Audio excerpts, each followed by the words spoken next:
Arjun, Samar, Mahendran. Let's take a look at what's making headlines around the world. Ukrainian President Volodymyr Zelenskyy has publicly endorsed the U.S. strategy of imposing tariffs on countries that continue to trade with Russia, describing it as the right idea, in his words.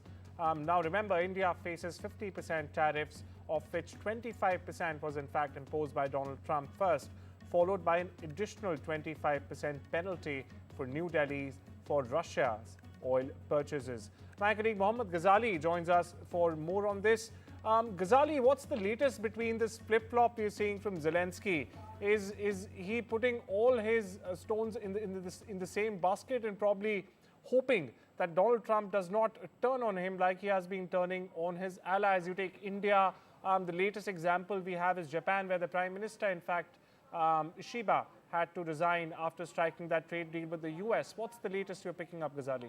See, Mr. Zelenskyy has been knocking the US doors for very long to achieve a ceasefire with Russia, but that has not yielded any results. Even when Mr. Putin invited Mr. Zelenskyy to Moscow for talks, Mr. Zelenskyy has rubbished it, saying that it doesn't look like Mr. Putin is serious for talks. And just last month, Mr. Zelenskyy had spoken to Prime Minister Modi twice, and on both occasions he had discussed the outcome of the or to find a way out to halt this war with Russia, and also sort of requested India to show its influence or use its influence to ask Russia not to continue with this war. But see, it seems all that has fallen for him. Nothing seems to be working for Mr. Zelenskyy, where Ukraine had faced deadly attacks just day before yesterday from Russia, and it now appears as if that he is done with it, and he sees that India has great influence or potential to influence Mr. Putin to halt the war, to at least stop this aggression. And that is why, out of frustration perhaps, he has agreed that even sanctions could be used to pressure both Russia and India to halt this war. Out of frustration, perhaps, Ghazali, thank you so much for getting us the latest on this developing story. Something, of course, we'll keep on following here on the World Report. Meanwhile, shifting our focus to Washington, where US President Donald Trump says he is ready for second phase of sanctions against Russia. Now, the move is being seen by experts as a failure of the recently concluded Alaska summit. Trump has repeatedly threatened Moscow with further sanctions, but has withheld them as he's pursued talks till now.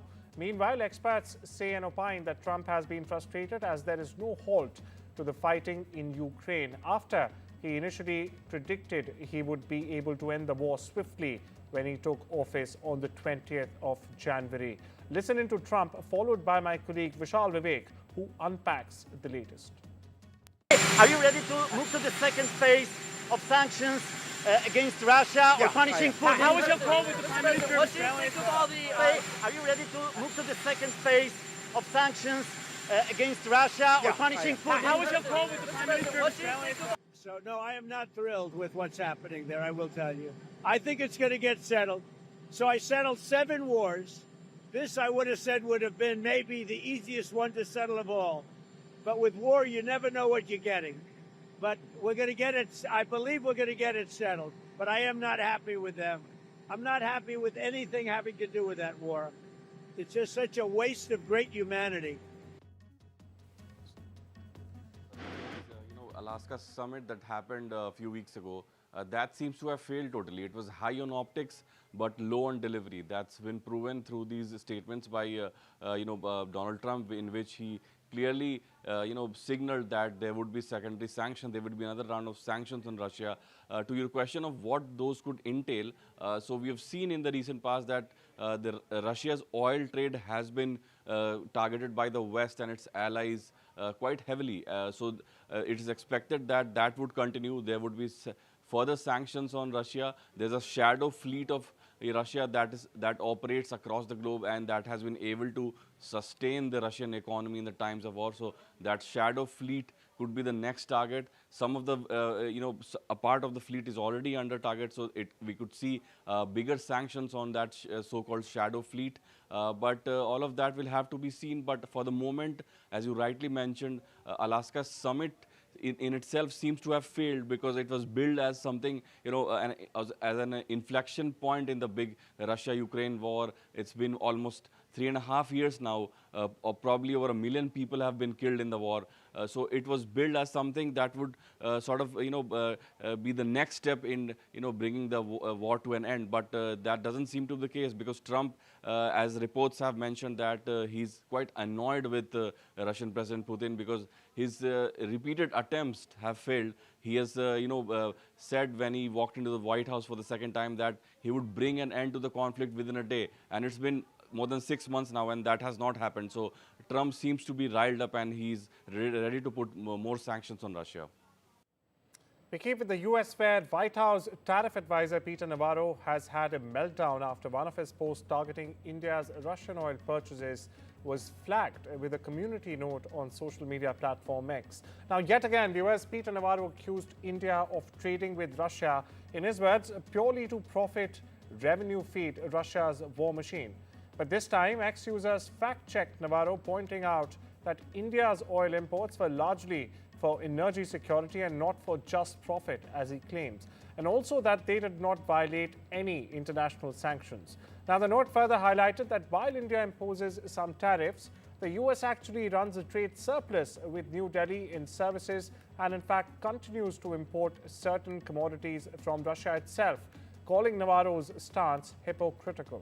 Now, fuming at the pushback, Navarro dismissed the note as crap and lashed out at CEO Elon Musk for letting propaganda into people's posts. Musk, however, did not directly respond to Navarro, nor did he name him in the post, but he posted saying, "On this platform, the people decide the narrative. Community notes corrects everyone, no exceptions." External Affairs Minister S. Jaishankar is set to join a virtual BRICS summit today on the 8th of September, hosted by Brazilian President Lula da Silva. Now, top of the agenda will be U.S. tariffs imposed by Donald Trump, which have triggered fresh tensions across emerging markets. The meeting follows a high-level huddle just last week between leaders of China, Russia and India, the Troika as it's called, in China's Tianjin. While Jaishankar represents India at BRICS, the government has also stressed the strength of India-US ties, calling them strategic and resilient. With tariffs soaring more than 50% on some BRICS exports, today's summit aims to find common ground, but also avoids framing it as an anti-US grouping. Now, from safe, clean environment to medical care and other essential amenities, the Ministry of Home Affairs has assured Belgium that Mehul Choksi's rights will be protected if he is extradited to India. It's detailed specific material, medical and procedural safeguards as well. Now, these assurances were formulated in consultation with the Maharashtra government to ensure that Choksi's rights are protected while complying with extradition protocols. We shift our focus to the Middle East, where to the fourth visit by any Israeli minister to India this year, Israel's finance minister Bezalel Smotrich is in India leading a high-level economic delegation to boost ties between the two nations. Over the next 3 days, Smotrich will meet top Indian officials. These also include Finance Minister Nirmala Sitharaman and Commerce and Industries Minister Piyush Goyal. Now, Smotrich's team includes top Israeli financial leaders, and meetings are set to take place not only in New Delhi but also in Mumbai and Gujarat as well. India and Israel, for perspective, already share $4 billion in annual revenue, and this visit is designed to take that relationship to the next level. US President Donald Trump on Sunday gave what he declared was his last warning to Hamas to agree to his terms for ending the Middle East war. He also added that Israel has accepted his proposed ceasefire and hostage release agreement. However, the message sent in a social media post doesn't specify or specifically tell us what those terms are or might be. I have warned Hamas about the consequences of not accepting. This is my last warning. There will be no other one, Trump asserted. Now, he also issued a similar ultimatum before threatening Hamas will have in fact hell to pay in a March post that also claimed it was his last warning to the militant group. Over in Western Europe, France risks losing its third prime minister in only 12 months on Monday, with incumbent François Bayrou facing a parliamentary no-confidence vote, heralding more political and financial instability for the European Union's second-largest economy. The 74-year-old centrist Prime Minister appointed by President Emmanuel Macron just under 9 months ago is gambling that the vote will federate lawmakers in a sharply divided National Assembly behind proposed public spending cuts that Bayrou himself argues are needed to rein in France's spiraling state deficit and also its peaking debts. Here more. French lawmakers are gathering to decide the fate of France's Prime Minister, here in the National Assembly building in Paris. If toppled by a confidence vote, François Bayrou will become the third Prime Minister to fall in 12 months. All of this instability in Europe's second largest economy flows from a stunning decision that President Emmanuel Macron took last year. By dissolving the National Assembly, triggering fresh legislative elections, Macron took a roll of the political dice. He hoped that his party would emerge strengthened, but instead the electorate punished him, voting in a sharply divided assembly where no one group has power. All of this has left Macron's prime ministers and their governments on shaky ground without a stable majority. Bayrou's widely expected demise will force Macron to begin another and likely difficult hunt for a new prime minister. But the person that Macron chooses will inherit the same problems that ultimately have defeated Bayrou. Top of the pile is the worsening state of France's finances, its public deficit and its massive debts. Finding consensus solutions when lawmakers are so bitterly divided ultimately proved impossible and is unlikely to be any easier for Bayrou's successors. Macron, unable to turn France around, risks looking increasingly powerless as the clock counts down to the end of his presidency in 2027. Argentine President Javier Milei suffered a sweeping setback on Sunday in the Buenos Aires provincial election, widely viewed as a political test for his Libertarian Party and barometer for how it will perform in the crucial congressional midterms only due next month. Now, Milei's recently formed La Libertad Avanza party captured just 34% of the votes in Argentina's biggest province, losing by a landslide to the left-leaning Peronist opposition, which secured a whopping 47%, with majority of ballots counted late Sunday. Now, Milei conceded that his right-wing party's crushing 13-point loss to his populist rivals represented a clear defeat. News from the land down under, where an Australian judge on Monday sentenced triple murder Erin Patterson to life in prison with a non-parole period of 33 years. This for poisoning 4 of her estranged husband's relatives with death cap mushrooms. That's right, Justice Christopher Bale told the court that Victoria State Supreme Court Patterson's crimes involved an enormous betrayal of trust. Patterson was convicted in July of murdering Dawn and Gail Patterson and Gail's sister Heather Wilkinson with a lunch of beef Wellington pastries laced with foraged death cap mushrooms. Here's more. Erin Patterson, after a long trial, during which you gave evidence that the poisoning of your 4 lunch guests on the 29th of July was an accident, the jury found you guilty of 3 counts of murder and 1 count of attempted murder. In other words, the jury necessarily found that you deliberately served poison meals to Gail and Don Patterson and Heather and Ian Wilkinson, and that you did so intending to kill them. Only Ian Wilkinson survived. The maximum penalty for murder is life imprisonment, and for attempted murder, 25 years imprisonment. Murder is also a standard sentence offence, and the standard sentence offence for murder is 25 years imprisonment. The prosecution submits, and your counsel concedes, that your offending falls into the worst category of offending for these offences, and that you should receive the maximum penalties for your crimes. I agree.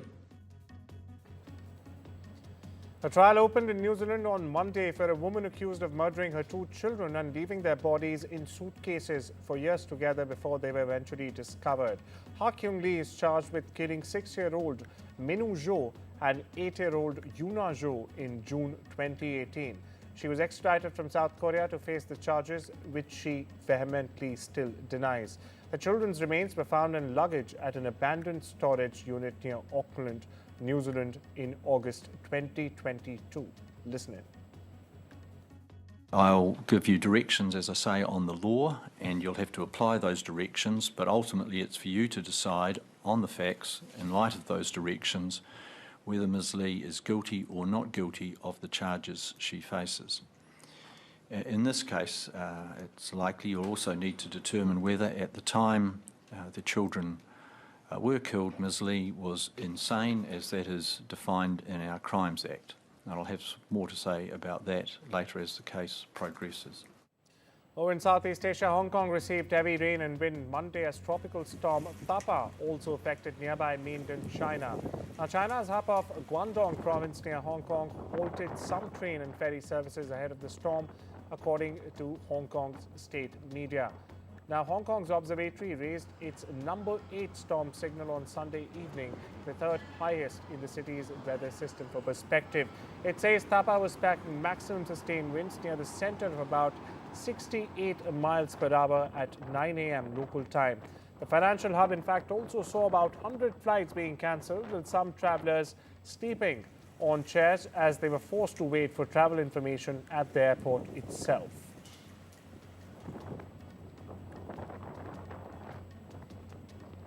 Well, it's time we slip into a short break. Much more on the other side. Don't you go anywhere.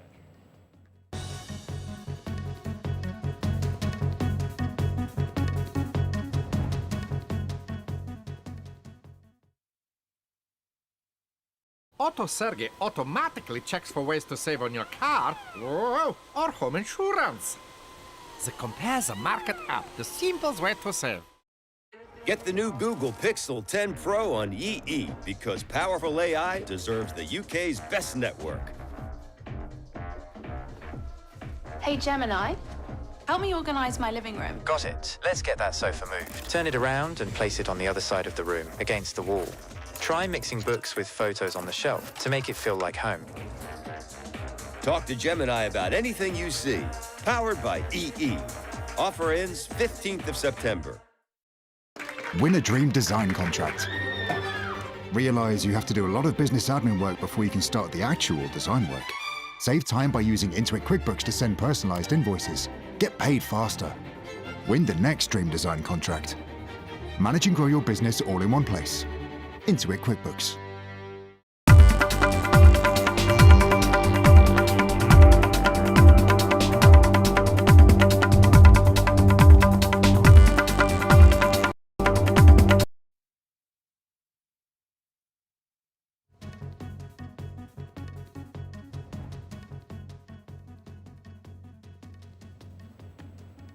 Nepal's youth is holding a rally to protest against corruption in the country. Now, the rally at a venue close to the Prime Minister's office in this case is being held or hosted by people under 28 years of age, the Gen Z as they are called, with no political parties backing them. The organizers said they are fighting rampant corruption, inequality, and the government coming down heavily on protests. Well, let's get some updates from the world of business, where US President Donald Trump's administration plans to, in fact, target more businesses and immigration enforcement after a raid on a Hyundai facility in Georgia led to hundreds of arrests, a top White House official said on Sunday. Now, speaking at CNN's State of the Union broadcast, White House border czar Tom Homan said that the administration would intensify the focus on workplaces starting now. Standard Chartered expects U.S. Federal Reserves to cut interest rates by 50 basis points at its policy meeting this month, double its earlier projection of a 25 BP reduction. Now, this follows a soft August jobs report. Meanwhile, data on Friday showed U.S. job growth weakened sharply in August, and the unemployment rate also, in fact, rose up to a near 4-year high of 4.3%, confirming a softening labor market and bolstering the case for rate cuts this month itself. Now, in a client note on Friday, the brokerage said that the labor market had shifted from solid to soft in less than 6 weeks. And India has defeated South Korea 4-1 in the summit clash, in fact, of the Asia Cup 2025 at Bihar's Rajgir Hockey Stadium. It was the 4th title for India. With it, they also booked a World Cup spot or a berth for themselves. PM Modi, meanwhile, has congratulated the hockey champions in a post on X. The Prime Minister said, and I'm quoting here, "This win is even more special because they have defeated the defending champions, South Korea." The PM added that this is a proud moment for Indian hockey and Indian sports. May our players continue to scale even greater heights and bring more glory to the nation. Carlos Alcaraz is collecting titles at a breathless pace. That's correct. Early on Monday morning, he won after the New York triumph. Here's a report.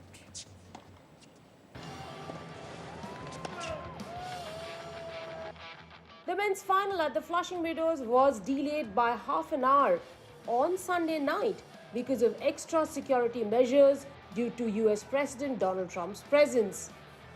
Once it got underway, Sinner began confidently but was rocked by the Spaniards' returns.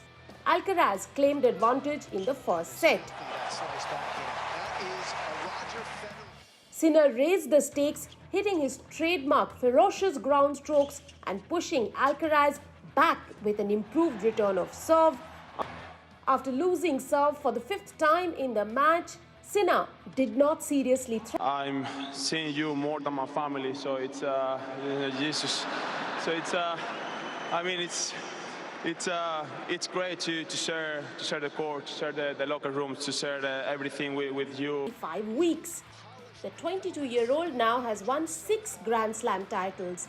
Alcaraz at 22 with his 6th major title, making him the second youngest man behind Bjorn Borg to reach this tally.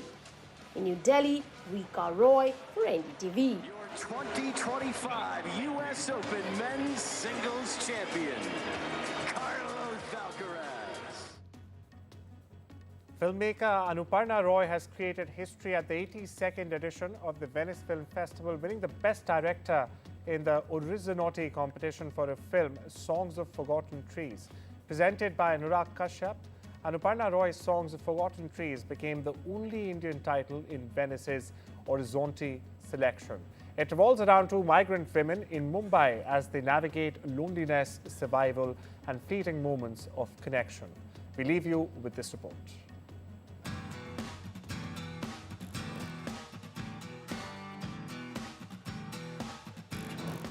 As Indian cinema continues its unstoppable rise on the global stage, driven by a bold new wave of women filmmakers, Anuparna Roy has made history at the 82nd Venice Film Festival, winning Best Director in the Orizzonati competition for her film Song of Forgotten Trees.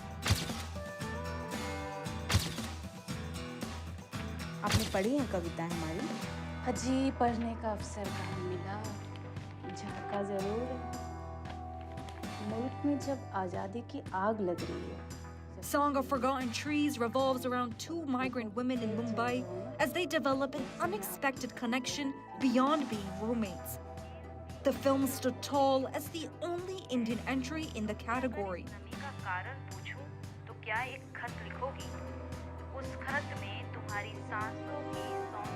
I was emotional, my eyes were teary, and to cheer up for my team, they all are here. I'm grateful to all the actors, Naz Sheikh and Sumi Baghel. Everyone were amazing. Thank you. Hailing from Narayanpur, a quiet village in West Bengal's Purulia district, Anuparna's journey is anything but ordinary. As an English literature graduate, she once juggled corporate jobs in Delhi and Mumbai before chasing her cinematic dreams. Fueled by a passion for film, she pursued a diploma from Anupam Kher's acting school and participated in various acting workshops, only to realize that her true calling was behind the camera.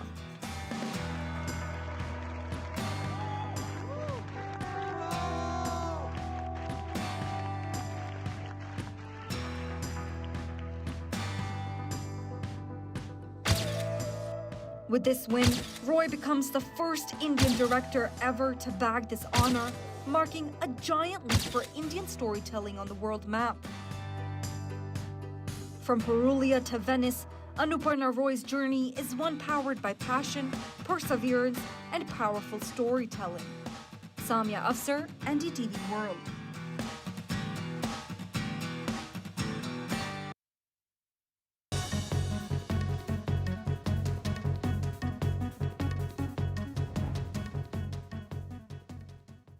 I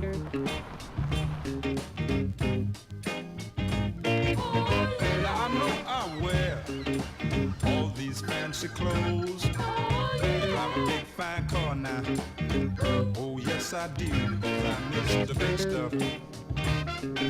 Just like you say I am Mr. Big Stuff. I'm not hard for love. That's your Bigster. Available now from only £25,215. If Lubasi was your son, you'd do anything to stop his suffering. He's in agony because he has an eye infection called trachoma. It's often spread by flies, like these. If Lubasi was your son, you'd take him to the doctor. But his parents can't afford to get him the care he so desperately needs.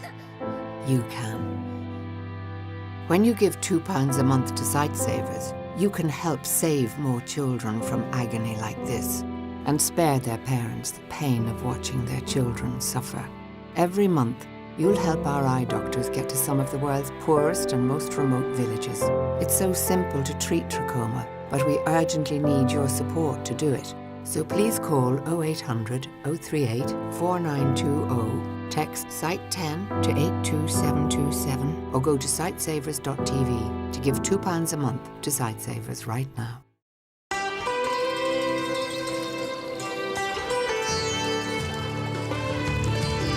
Sometimes it's the little things that remind us of them.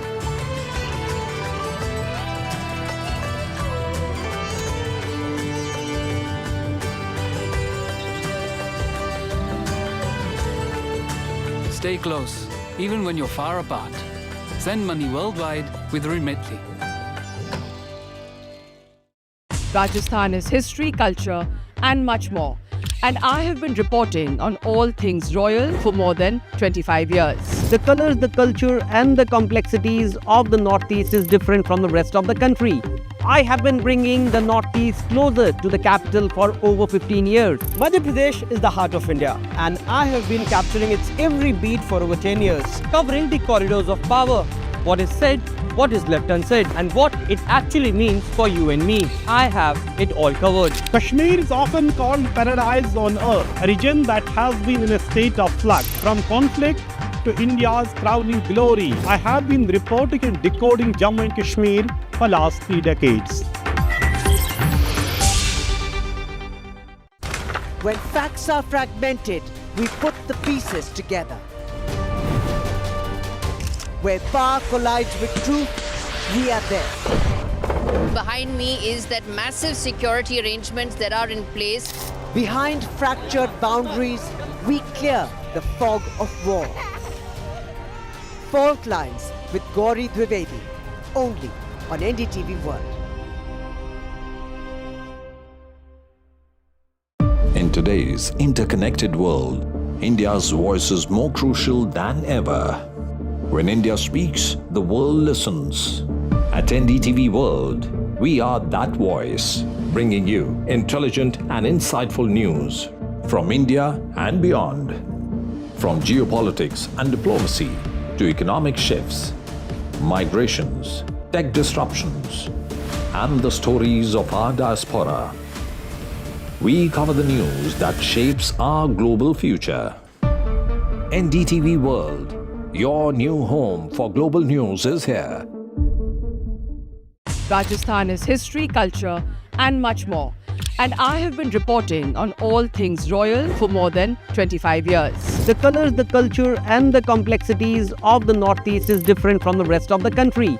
I have been bringing the Northeast closer to the capital for over 15 years. Madhya Pradesh is the heart of India, and I have been capturing its every beat for over 10 years, covering the corridors of power, what is said, what is left unsaid, and what it actually means for you and me. I have it all covered. Kashmir is often called paradise on earth, a region that has been in a state of flux from conflict to India's crowning glory. I have been reporting and decoding Jammu and Kashmir for last 3 decades.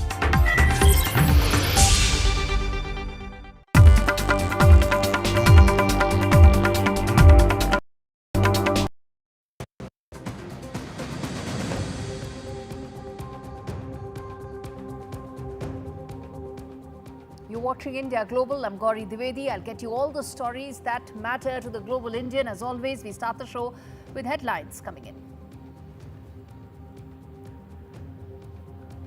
Zelenskyy backs American tariffs on India.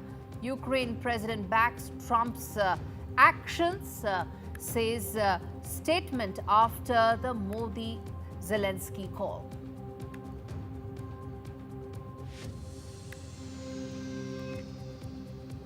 Government sends assurance to Belgium government, promises humane jail stay for Mehul Choksi. Decks cleared for him to return and face the law in India, we ask. Team India are the champions of Asia. India wins Hockey Asia Cup 2025, beats South Korea 4-1 in the final.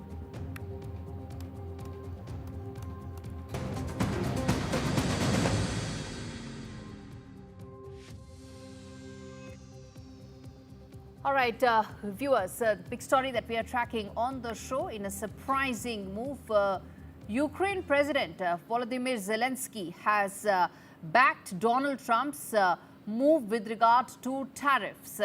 He has come out and said that those countries that are trading with Russia should be penalized with additional tariffs, even as the global backlash grows. Speaking to ABC News, Zelenskyy called Donald Trump's tariff threats against nations like India the right idea. Yes, that's what Zelenskyy said. Now, Zelenskyy is now bending over backwards to appease Donald Trump. The statement comes just days after Donald Trump announced the so-called second stage of Russia's sanctions, including a 50% tariff on Indian goods, sparking outrage in New Delhi. Well, India has fired back, accusing the US and Europe of hypocrisy, trading billions with Russia while punishing others for doing exactly the same. Many see Zelenskyy's remarks not as a principled stand, but as a political calculation. In fact, choosing to praise Donald Trump's tariffs in the hope that he will be able to find some sort of solution to a war where Zelenskyy, frankly, has no options at this stage.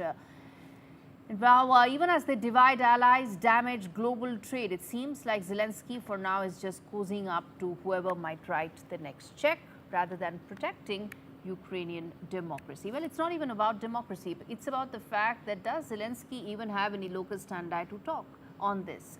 Does Zelenskyy have any leverage whatsoever to speak on this issue? And lastly, Zelenskyy made a phone call to Prime Minister Modi a few days back because he understands that there are very few countries who actually have those back channel lines of communications that can solve the Ukraine conflict, that can find the solution. Alaska summit failed. Zelenskyy still doesn't have answers. There is no ceasefire on the table. And this kind of rhetoric only damages any prospect of finding a solution. Let's try and connect with my guests joining me on the broadcast, and we'll also get you the big questions that we are talking and we're raising on this issue. Manju Seth, who joins me on the broadcast. We also have Vadim. Mr. Vadim, I'm afraid I'll try my level best to pronounce your second name, and apologies if I don't get it right. Mr. Halushek, who's an MP, International Secretary of the Servant of the People Party. Joining me from Kiev. What's the mood like in Kiev right now? Surely many people believe that this kind of blame game or this kind of statements against India are not going to help you solve the conflict and most certainly will not serve the interests of the Ukrainian people.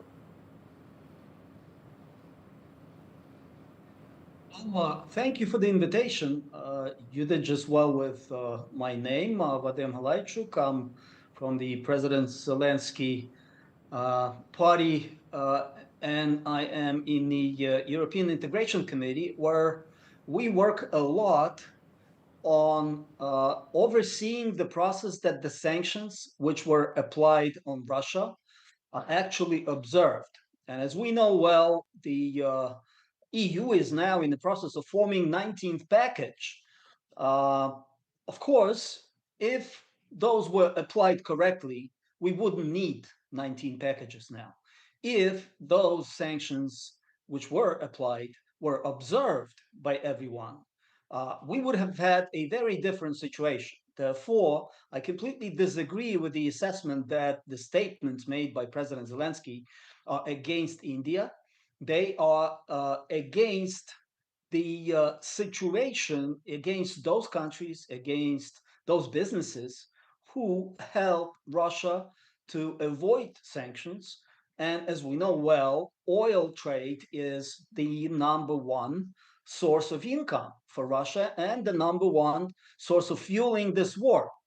So the way trading forward would in be Russian to oil? apply the sanctions. Mr. Vadim, are you trying to and say that there is force Russia nobody into trading in serious Russian oil? negotiations. And this is going to help you solve the conflict? Absolutely. Russians will stop only when they stop. Putin has shown no interest whatsoever in diplomacy. He has made the ultimatum, and regardless of all the niceties, Putin is not showing any got, interest in diplomacy because the Alaska summit failed. Let's also be very clear. He walked out without a ceasefire.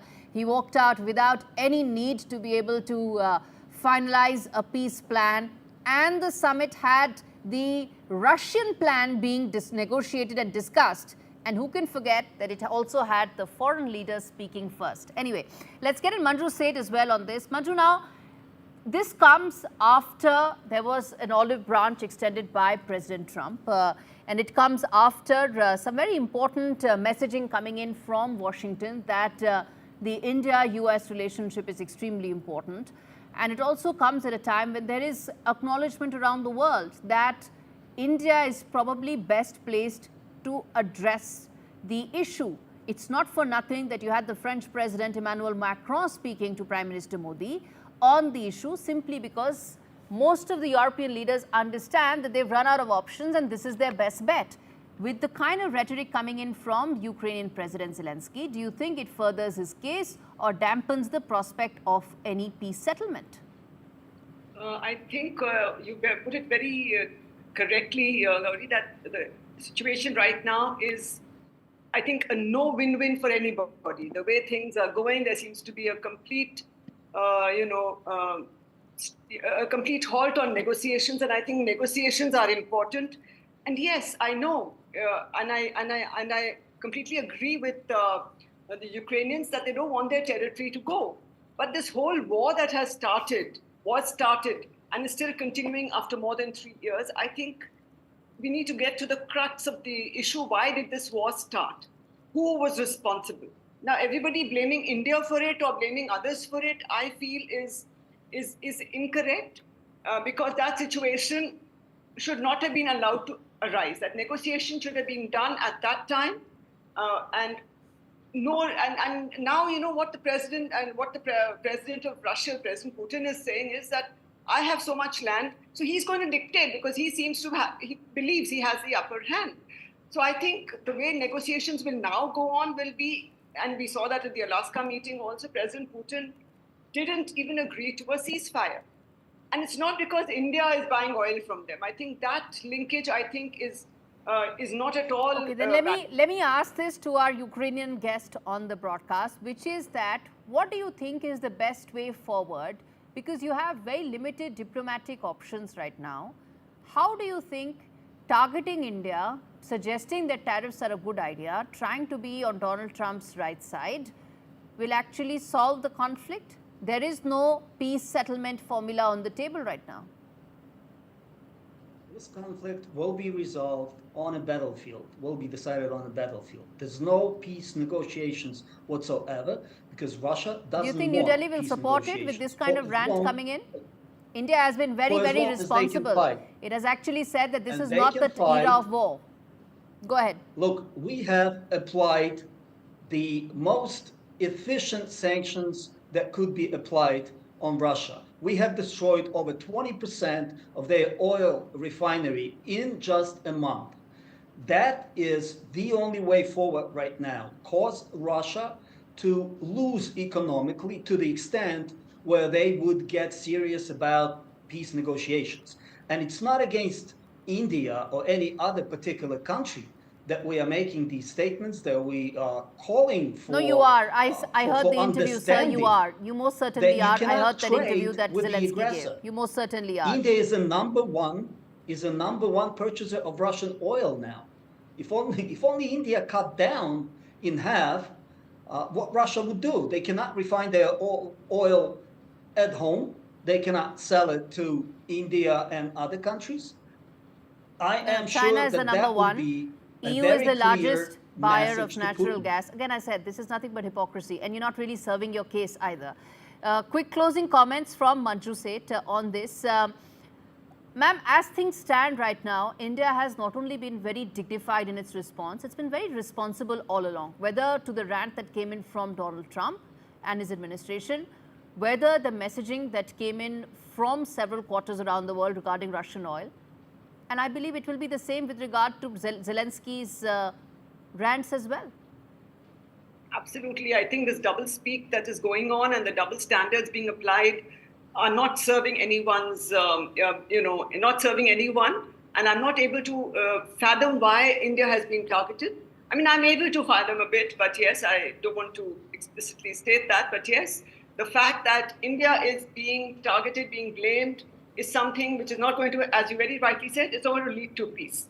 And as mentioned by the Honorable MP, he believes that it will be sorted out on the war field. Then what are we talking about ending the war? If it has to be sorted out on the battlefield, that's the only way, then I think this war is not going to end anytime soon.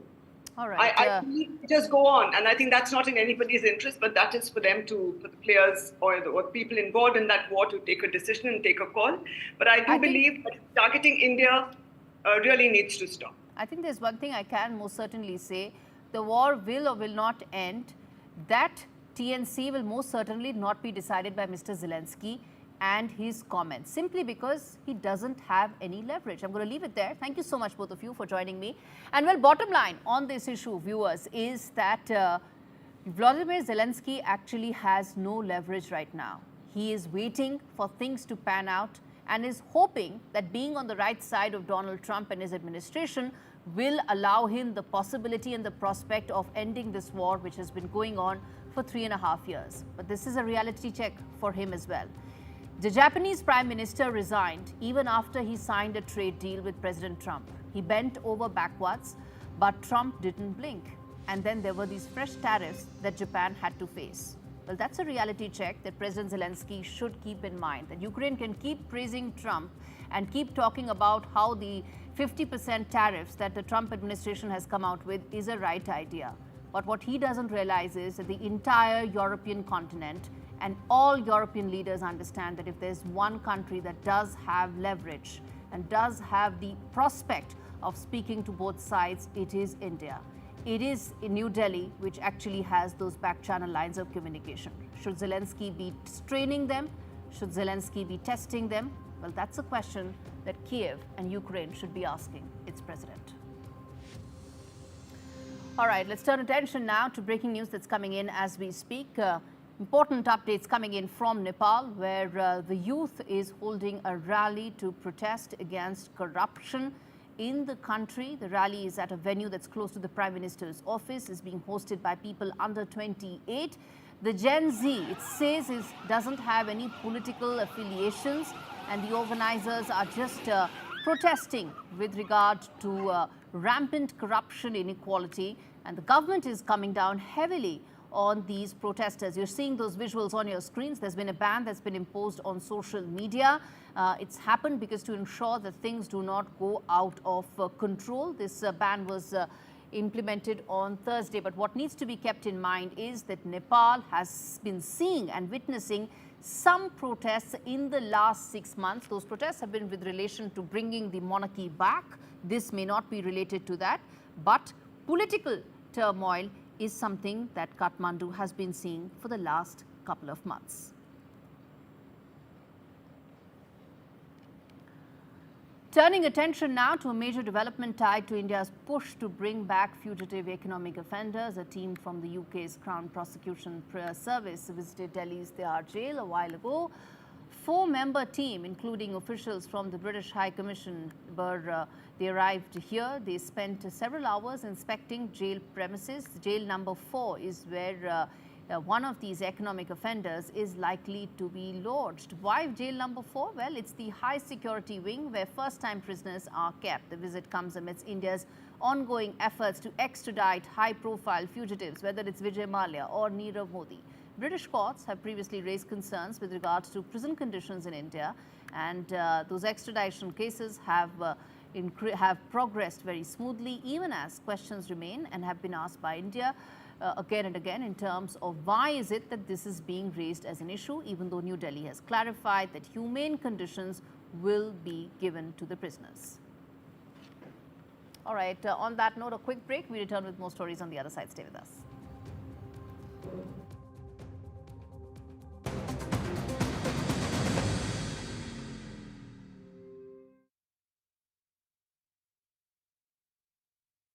This is an appeal to stop the dirty water crisis and to help stop scenes like these. Filming with WaterAid, I've met children like Karim who have to drink dirty water from rivers, swamps and holes dug deep into the ground. The water is dirty, filled with insects, germs and disease. I've seen and heard how dirty water makes babies sick. No wonder it makes their mothers worried. That's why I'm asking you to help communities change this picture. You can help bring clean water to a child right now by texting or calling WaterAid to give £2 a month. WaterAid and local experts are already working with communities who need clean water, helping them to install life-saving pipes, pumps and taps. I've seen the difference your £2 a month can make. With clean water, everything changes. The children are full of energy, full of life, full of hope for the future. WaterAid have already brought clean water to nearly 30 million people. But we can't stop until it's in the hands of every child. Today, 1,000 children will die from dirty water, poor sanitation or hygiene. So please, give now to help save a child's life. Text the word water to 88008 or call WaterAid now on 0800 088 7733 to give £2 a month. Thank you. Auto Sergey automatically checks for ways to save on your car or home insurance. The Compare the Market app, the simplest way to save. We know that living with diabetes can make daily life a challenge, and we're here to help. I felt very low with the diagnosis and very lonely as well and embarrassed. I think people don't necessarily realise the impact that being diabetic can have on you and the amount of extra decisions you have to make a day through carb counting every single thing you eat. If you're struggling with the everyday challenges diabetes can bring, become a Diabetes UK member today. Receive this informative welcome pack and Balance magazine. Balance magazine has been very good in giving me tips to manage my diabetes on a day-to-day basis. One of the things I was recommended to do was exercise. What motivated me was my love of dance, and I got that back. Join a community that really understands. Call 0800 035 7605 or go online to become a member for just £3 a month.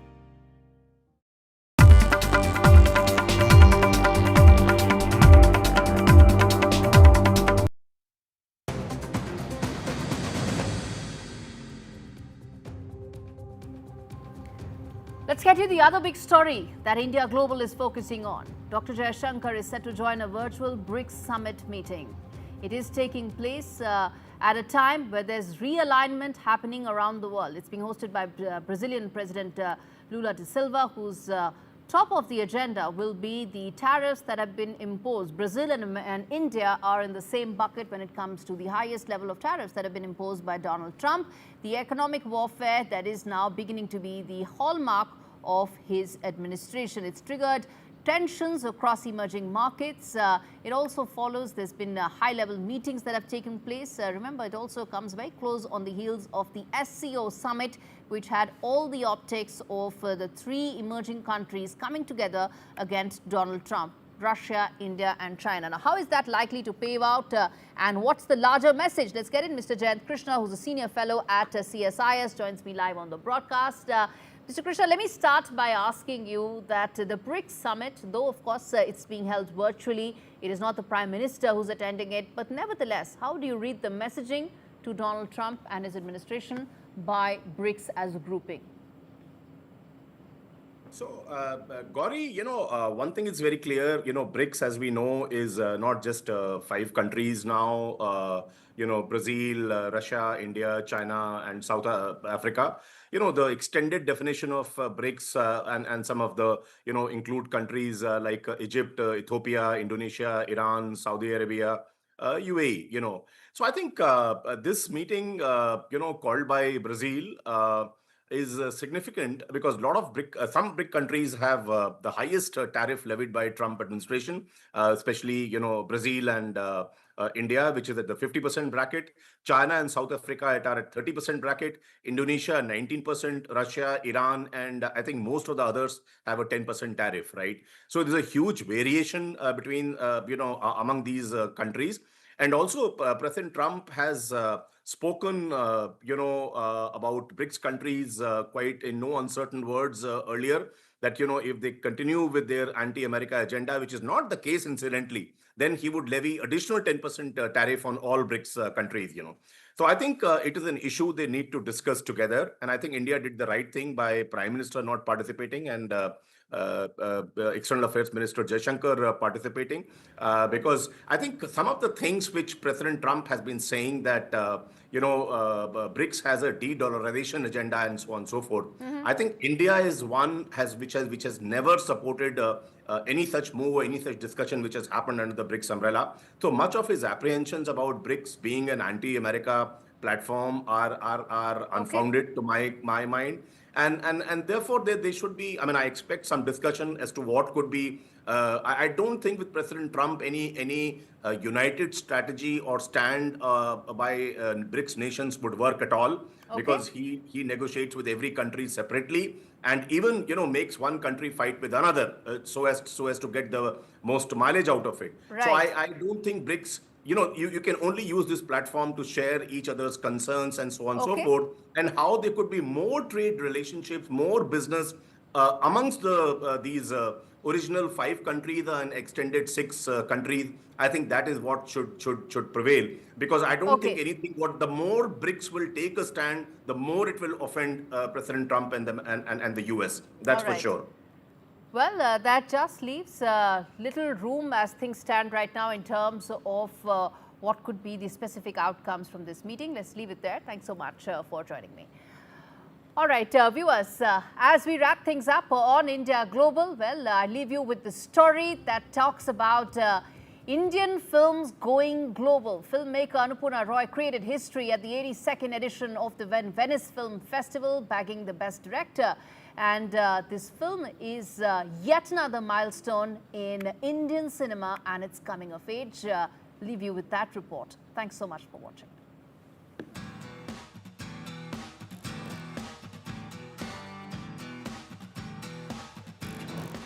As Indian cinema continues its unstoppable rise on the global stage, driven by a bold new wave of women filmmakers, Anuparna Roy has made history at the 82nd Venice Film Festival, winning Best Director in the Horizonte competition for her film Song of Forgotten Trees. आपने पढ़ी हैं कविताएं हमारी? अजी पढ़ने का अवसर कहाँ मिला? झांका जरूर मुल्क में जब आज़ादी की आग लग रही है. Song of Forgotten Trees revolves around 2 migrant women in Mumbai as they develop an unexpected connection beyond being roommates. The film stood tall as the only Indian entry in the category.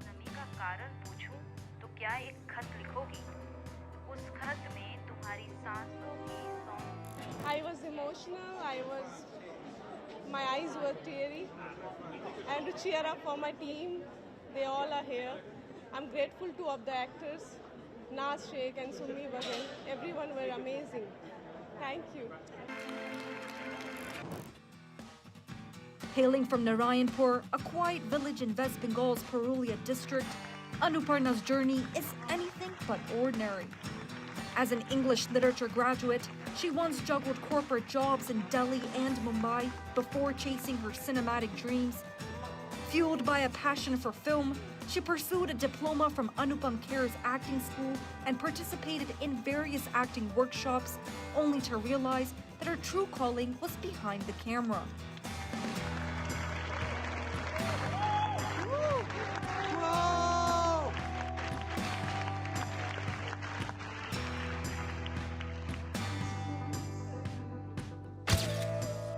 With this win, Roy becomes the first Indian director ever to bag this honor, marking a giant leap for Indian storytelling on the world map.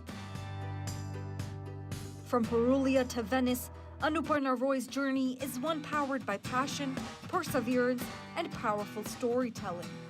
Samia Afsar, NDTV World.